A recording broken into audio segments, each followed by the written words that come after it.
ردود أفعال جماهير ليفربول على تألق محمد صلاح أمام أتلتيكو مدريد. ساهم النجم المصري محمد صلاح في فوز فريقه ليفربول على أتلتيكو مدريد بنتيجة 3-2 في الجولة الأولى بمرحلة دور المجموعات في دوري أبطال أوروبا.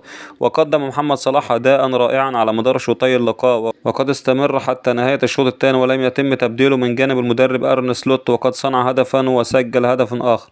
ففي زمن مبكر من انطلاق الشوط الأول صنع محمد صلاح الهدف الأول لزميله أندرو روبرتسون في الدقيقة الرابعة، وعادل يسجل الهدف الثاني في الدقيقة السادسة. وعبر منصة إكس أشادت جماهير ليفربول بتألق نجمها المصري محمد صلاح، حيث كان من أفضل لاعبي فريقه في المباراة، خاصة عن طريق المساهمات التهديفية في الشوط الأول. وجاءت تعليقات الجماهير على النحو التالي: اتركوه يلعب ل50 سنة قادمة، الأعظم في التاريخ، صلاح الساحر، امنحوه عقد مدى الحياة. كيف يحافظ على هذا المستوى العالي كل موسم؟ يبدو وكأنه يتقدم في السن بشكل عكسي. الملك المصري رقم 1 في العالم.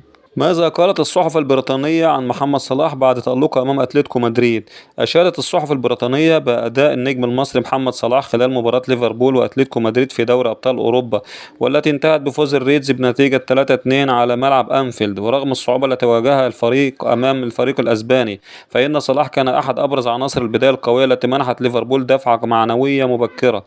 وأبرزت صحيفة ذا جارديان البريطانية مساهمة محمد صلاح في تسجيل الهدف الثاني لفريقه بعد مرور 6 دقائق فقط من عمر المباراة، مشيرة إلى تحركه الذكي داخل منطقة الجزاء.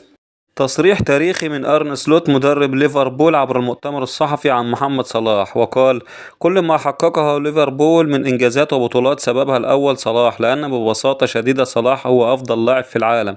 الحقيقة أنا فخور وسعيد بكوني أقوم بتدريب أحد أعظم أساطير كرة القدم، وهو مو صلاح. تصريح يدعو للفخر من سيميوني مدرب أتلتيكو مدريد عن الأسطورة محمد صلاح، وقال: محاضرة قبل المباراة كانت عبارة عن كيفية إيقاف محمد صلاح، ولكن كل محاولاتي فشلت. لم أجد لاعب ببراعة محمد صلاح غير ميسي ورونالدو. شئنا أم أبينا محمد صلاح هو الأفضل في العالم في الوقت الحالي.